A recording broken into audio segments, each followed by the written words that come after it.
नमस्कार, स्वागत है आपका वीआईपी न्यूज में। मैं हूं आपके साथ आयुषी सोनवानी। बुलेटिन की शुरुआत करेंगे बड़ी खबरों के साथ।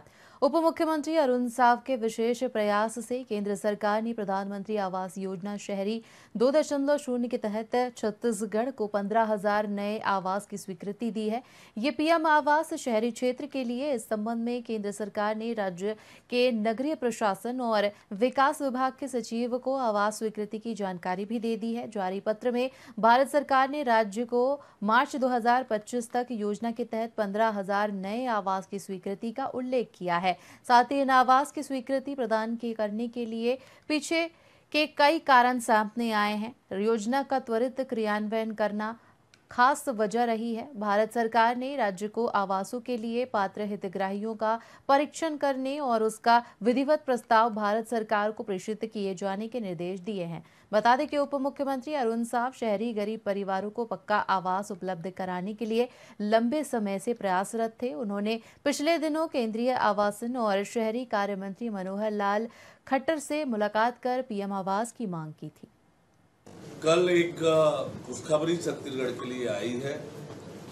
प्रधानमंत्री आवास योजना शहरी 2.0 के लिए 15,000 आवासों की सैद्धांतिक सहमति भारत सरकार से मिली है और हमने 15 नवंबर से सर्वे प्रारंभ किया है और पहले चरण में अभी 15,000 आवासों की जो सैद्धांतिक सहमति भारत सरकार से मिली है उसके लिए हितग्राहियों का पात्र हितग्राहियों का चयन करेंगे और भारत सरकार को उसकी स्वीकृति के लिए भेजेंगे। तो ये बड़ी खुशखबरी है कि नगरीय निकाय के 15,000 जरूरतमंदों को प्रधानमंत्री आवास देने की सैद्धांतिक सहमति भारत सरकार ने दी है।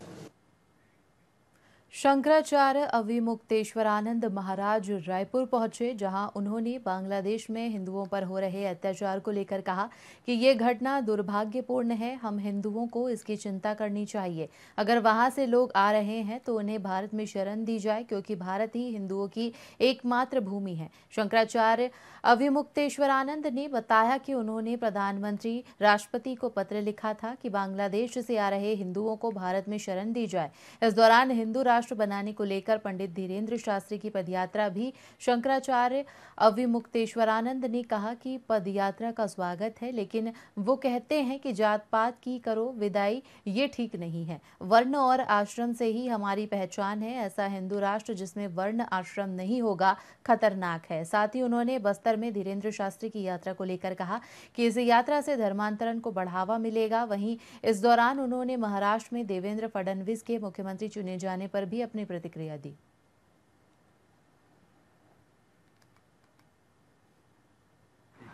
भाई कड़क निर्णय लेना चाहिए कि एक भी हिंदू को अगर आपने वहां पर छुआ तो फिर हमारे पास बहुत सारे तरीके हैं। हमने आपको एक दो अभी गिना दिए और भी जरूरत पड़ने पर चर्चा की जा सकती है।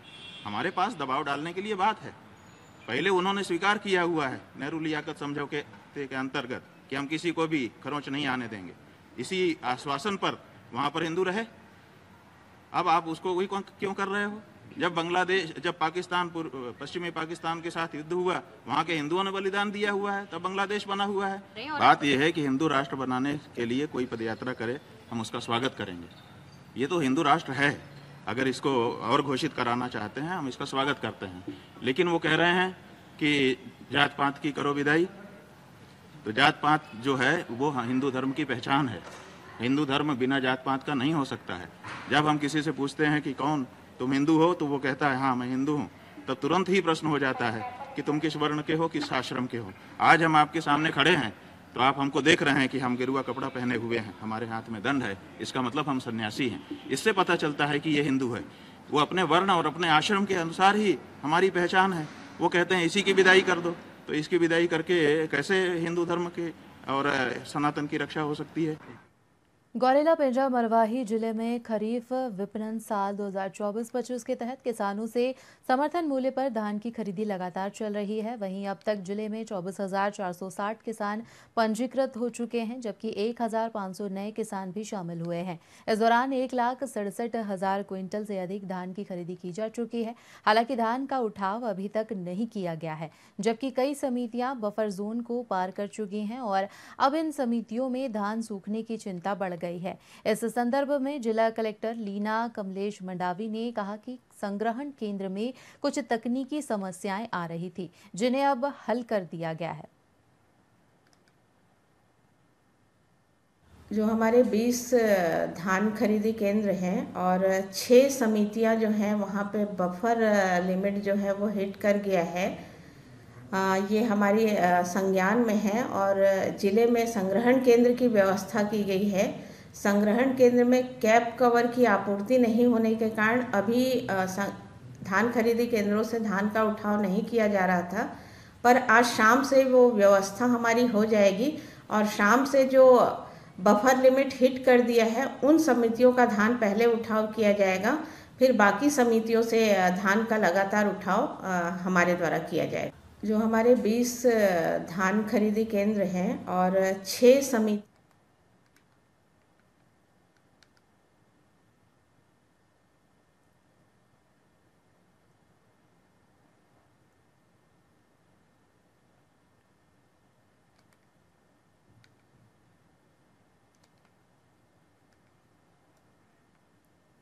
अंतर्राष्ट्रीय दिव्यांग दिवस के अवसर पर दिव्यांगों की ओर से विरोध प्रदर्शन किया जा रहा है, जहां प्रदेश के सभी जिलों से दिव्यांग राजधानी रायपुर पहुंचे, लेकिन वे सड़क पर उतरकर प्रदर्शन करते इससे पहले ही दिव्यांगों को पुलिस ने रोक दिया। आपको बता दें कि दिव्यांग 6 सूत्रीय मांगों को लेकर प्रदर्शन कर रहे हैं, जिसमें उनकी प्रमुख मांग है कि फर्जी सर्टिफिकेट के सहारे नौकरी कर रहे लोगों का राज्य मेडिकल बोर्ड से भौतिक परीक्षण कराकर बर्खास्त किया जाए, दिव्यांगजनों को प्रति माह 5,000 रुपये पेंशन दी जाए और बीपीएल की बाध्यता को खत्म की जाए।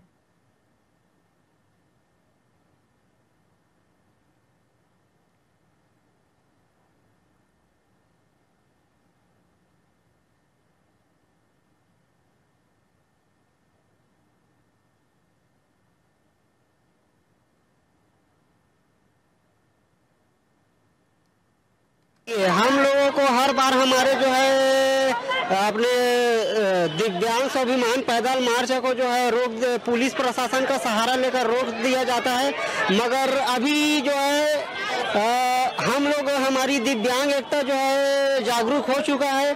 हमारी 6 सूत्रीय मांगों पर जो है यहाँ विष्णुदेव सरकार ने हमको आश्वासन दिया था कि हम 15 दिन के अंदर में आपकी मांगों को पूरा कर देंगे, मगर आज 15 दिन नहीं, आज 3 महीना होने वाला है। उस पे क्या है, पूरा मतलब कि दिव्यांग एकता जो है आक्रोश पर है। मैं कांकेर जिले से आया हूँ, मेरा नाम संतोष सिरवानी है।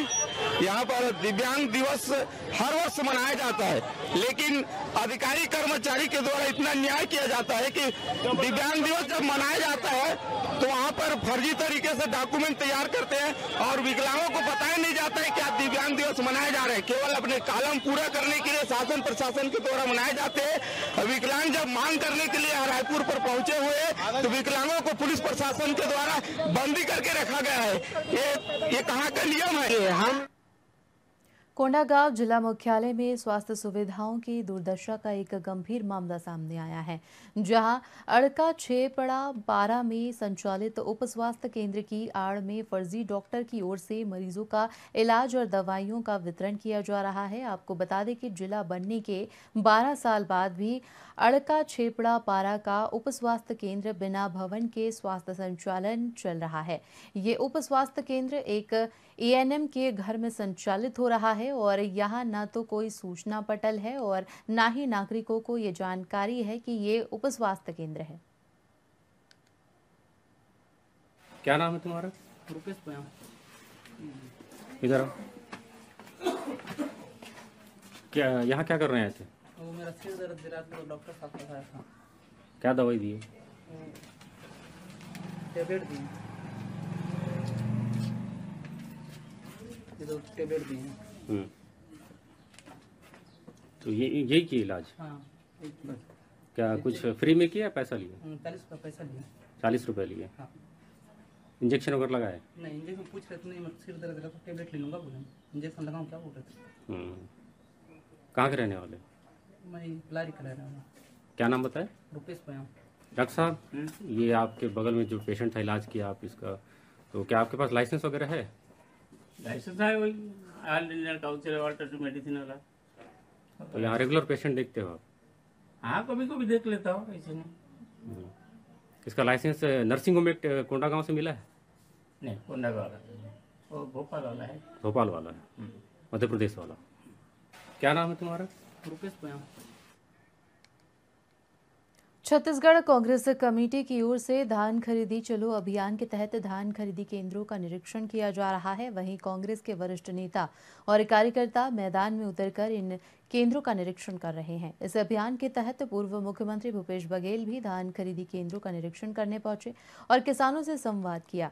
पत्रकारों से चर्चा करते हुए भूपेश बघेल ने मुख्यमंत्री विष्णुदेव साय पर निशाना साधते हुए कहा कि उन्हें खुद धान खरीदी केंद्रों का निरीक्षण करना चाहिए ताकि उन्हें मौजूदा स्थिति का सही आकलन हो सके।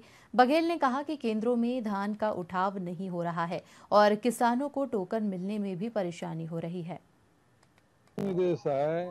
किसी सोसाइटी में जाए तो पता चले, किसान टोकन के लिए परेशान है, बारदाना के लिए परेशान है और तौलाई जो गड़बड़ हो रहा है उसके कारण से किसान ठगे जा रहे हैं। और दूसरी बात यह है कि जो लिमिट कर दिए हैं उसके कारण से धान खरीदी अभी तक के 10% नहीं हो पाया है। 20 दिन बीत गया है, अब 55 दिन बचा है जिसमें 90% धान खरीदी करना है। कैसे संभव होगा? ये उठाव नहीं हो रहा है, सोसाइटी अब जाम हो रहा है। मोला मानपुर जैसे पूरे जिले में धान खरीदी बंद हो गया है। बहुत सारी सोसाइटी अब कुछ दिनों बाद, 2-4 दिन बाद धान खरीदी बंद हो जाएगा। आज राहुल जी और प्रियंका जी आज संभल जा रहे थे, कहीं ना कहीं उनको रोक दिया गया और वो बोला गया है उनके द्वारा कि संविधान के तहत काम नहीं किया जा रहा है। राहुल गांधी बिल्कुल सही बात है। यदि कहीं घटना हुई है तो नेता प्रतिपक्ष लोकसभा का यदि जाना चाहते हैं तो सरकार उसको सुरक्षा भी नहीं दे पा रही है। छत्तीसगढ़ में भाजपा की सरकार ने अपने 1 साल का कार्यकाल पूरा कर लिया है। वहीं इस ऐतिहासिक और शानदार जीत के उपलक्ष्य में भाजपा ने जनादेश दिवस मनाया। बता दें कि कुशाभाऊ परिसर में आतिशबाजी के साथ इस खुशी का इजहार किया गया। साथ ही इस मौके पर रायपुर उत्तर विधायक पुरंदर मिश्रा ने प्रेस वार्ता के माध्यम से सरकार के 1 साल के कार्यकाल पर खुशी जाहिर की है। उन्होंने बताया कि 1 साल में कई महत्वपूर्ण विकास कार्य किए गए हैं और आने वाले समय में भी विकास कार्य निरंतर जारी रहेगा। विधायक पुरंदर मिश्रा ने इस अवसर पर भाजपा सरकार की ओर से किए गए कार्यों का जिक्र करते हुए कहा कि सरकार का प्रमुख लक्ष्य छत्तीसगढ़ राज्य के सर्वांगीण विकास को सुनिश्चित करना है।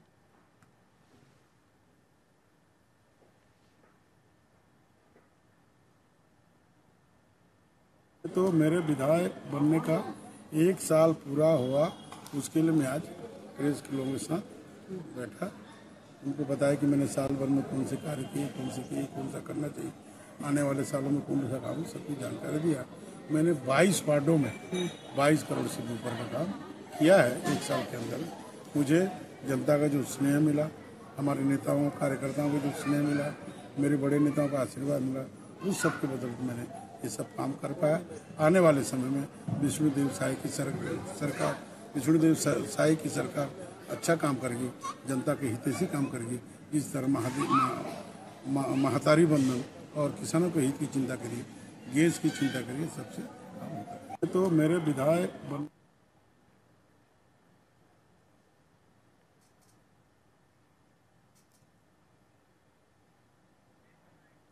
खबर आपको बता दें जहां पर बड़ा बयान सामने आया है। आपको बता दें कि भाजपा के कार्यकाल को 1 साल पूरा हो गया है, जिसको लेकर बीजेपी ने जश्न मनाया और वहीं बड़ा बयान सामने आया है जिसमें बीजेपी ने कहा कि 1 साल में कई विकास कार्य किए गए हैं। आतिशबाजी के साथ इस अवसर को सेलिब्रेट किया गया।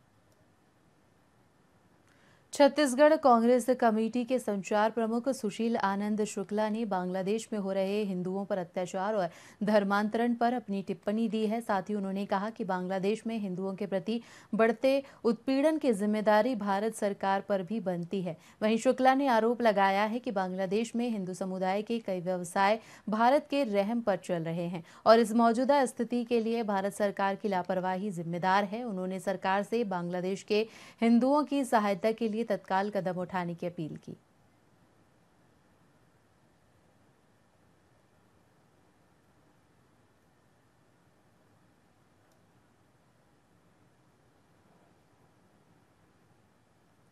बांग्लादेश में हिंदुओं के साथ जो हो रहा है वह गलत है। अब कहीं न कहीं इसके लिए हमारी जो केंद्र सरकार है उसकी बेचारगी भी जिम्मेदार है। भारत एक सक्षम राष्ट्र है। हजारों करोड़ रुपए की प्रतिवर्ष सहायता बांग्लादेश को भारत सरकार देता है। बांग्लादेश के तमाम व्यवसाय भारत के रहमो कदम पे चलते हैं। तो ऐसे में यदि वहाँ पे हिंदुओं के ऊपर अत्याचार हो रहा है तो अपने आप को हिंदुओं के सबसे बड़े नेता बताने वाले विश्वगुरु, लाल लाल आंख दिखाने वाले, एक के बदले 10 चिल्लाने वाले 56 इंची माननीय मोदी जी क्यों शांत बैठे हैं।